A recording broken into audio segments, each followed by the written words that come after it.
Hola, bienvenidos al canal La Inteligencia Espiritual. Y continuamos con el tema de la motivación de los hijos de Dios y el estudio de los deseos.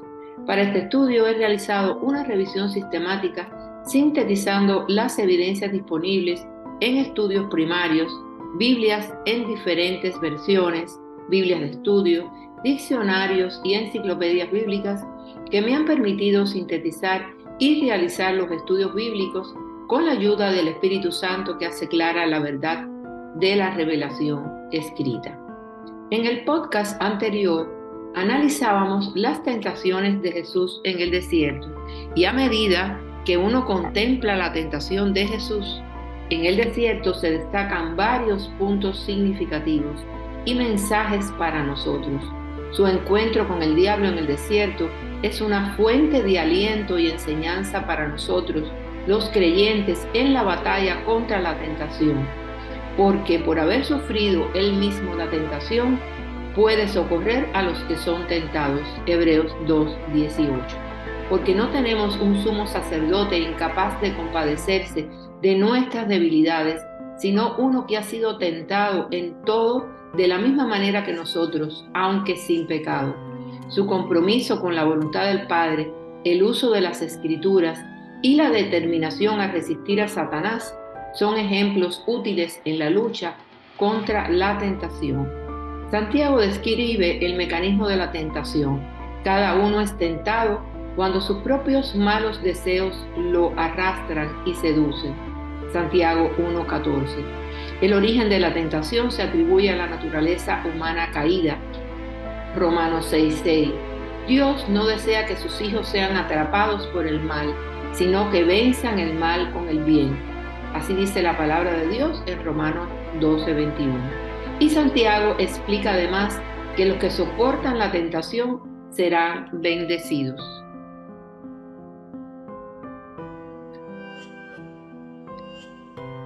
Dichoso el que resiste la tentación, porque al salir aprobado recibirá la corona de la vida que Dios ha prometido a quienes lo aman. El apóstol Pablo también dice: ustedes no han sufrido ninguna tentación que no sea común al género humano, pero Dios es fiel y no permitirá que ustedes sean tentados más allá de lo que puedan aguantar. Más bien, cuando llegue la tentación, Él les dará también una salida a fin de que puedan resistir. Primera de Corintios 10, 13, 14. Dios desea que soportemos la tentación y lo glorifiquemos. Estén alerta y oren para que no caigan en tentación. El espíritu está dispuesto, pero el cuerpo es débil. Mateo 26:41. Más bien revístanse ustedes del Señor Jesucristo y no se preocupen por satisfacer los deseos de la naturaleza pecaminosa. Romanos 13:14. Existen formas o estrategias concretas para no caer en tentación a partir de la propia palabra de Dios.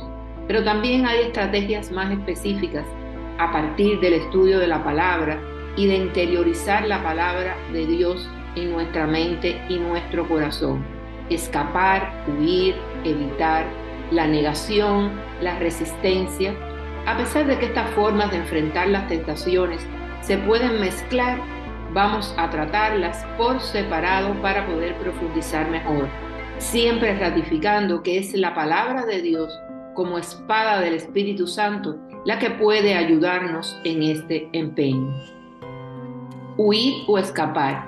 Esta palabra, en la lógica del mundo, basada en la razón, puede estar asociada a cobardía o a miedo, pero analizaremos este concepto a la luz de la propia palabra de Dios.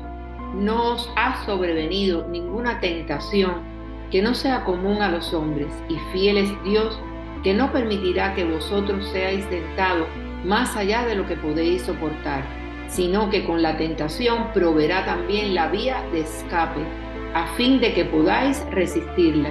Por tanto, mis queridos hermanos, huyan de la idolatría. Primera de Corintios 10, del 13 al 14.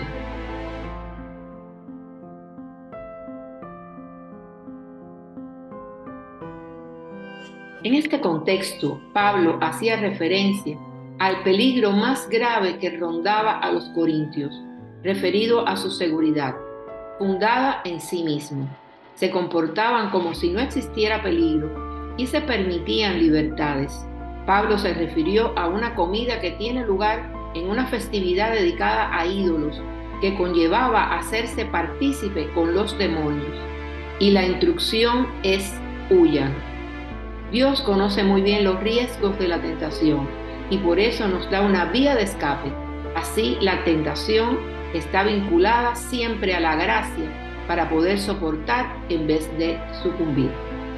Así Dios nos ha entregado también sus preciosas y magníficas promesas para que ustedes, luego de escapar de la corrupción que hay en el mundo debido a los malos deseos, lleguen a tener parte en la naturaleza divina. Segunda de Pedro 1:4.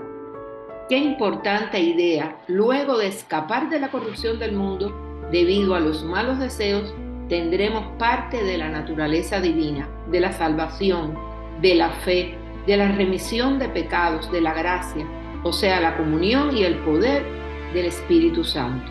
Apartarse de algo malo o perjudicial, huir de los vicios, huir de las ocasiones de ofender a Dios, huir de la tentación significa que huimos del pecado antes de llegar a cometerlo.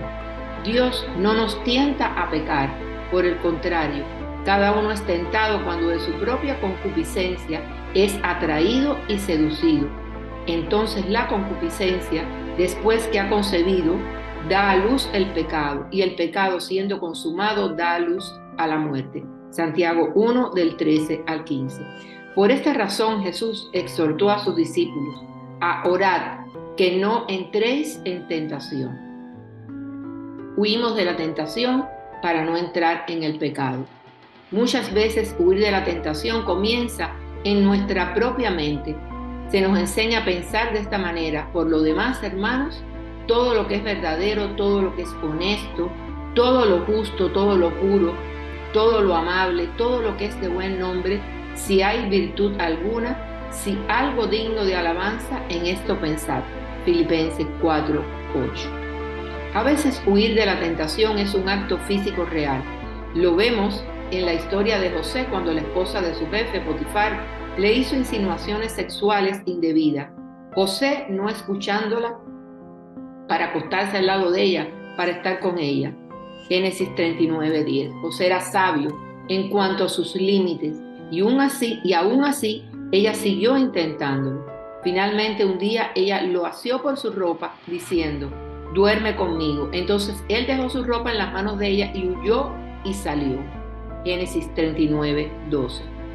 Este es un impresionante ejemplo de lo que es huir de la tentación y también muestra la persistencia con la que el diablo intentará tentarnos, incluso cuando hagamos todo lo posible por no dejarnos tentar. Santiago 4:7 dice: someteos pues a Dios, resistid al diablo y huirá de vosotros. Es importante saber que detrás de la huida vienen acciones inmediatas que nos llevan a buscar a Dios. Reflexionemos desde la propia palabra. Mas tú, oh hombre de Dios, huye de estas cosas y sigue la justicia, la piedad, la fe, el amor, la paciencia, la mansedumbre. Pelea la buena batalla de la fe, echa mano de la vida eterna, a la cual asimismo fuiste llamado, habiendo hecho la buena profesión delante de muchos testigos. Primera de Timoteo 6, del 11 al 12. Huye pues de las pasiones juveniles y sigue la justicia, la fe, el amor y la paz con los que invocan al Señor con un corazón puro. Segunda de Timoteo 2:2. Cuando huyamos de la tentación debemos correr hacia Dios y buscar lo que es de Dios: la justicia, la fe, el amor y la paz. Cuando no huimos de la tentación y caemos en el pecado, debemos volver inmediatamente nuestra mirada a Cristo en arrepentimiento, buscando su perdón, porque no tenemos un sumo sacerdote que no pueda compadecerse de nuestras debilidades, sino uno que fue tentado en todo según nuestra semejanza, pero sin pecado. Acerquémonos pues confiadamente al trono de la gracia para alcanzar misericordia y hallar gracia para el oportuno socorro. Hebreos 4 del 15 al 16. Es un verdadero acto de sabiduría ver venir la tentación y en vez de optar por entretenerla, decidir huir de ella. Por eso en Proverbios del 22 al 3 al 5 tenemos el siguiente mensaje. El prudente ve el peligro y lo evita. El inexperto sigue adelante y sufre las consecuencias. Recompensa de la humildad y del temor del Señor son las riquezas, la honra y la vida. Espinas y trampas hay en la senda de los impíos, pero el que cuida de su vida se aleja de ella. Seamos prudentes y no necios, evitemos el mal. Oremos al Padre. Padre nuestro que estás en el cielo, santificado sea tu nombre, venga tu reino, hágase tu voluntad en la tierra como en el cielo. Danos hoy nuestro pan cotidiano, perdónanos nuestras deudas, como también nosotros hemos perdonado a nuestros deudores. Y no nos dejes caer en tentación, sino líbranos del maligno. Mateo 6, del 9 al 13. Gloria a Dios.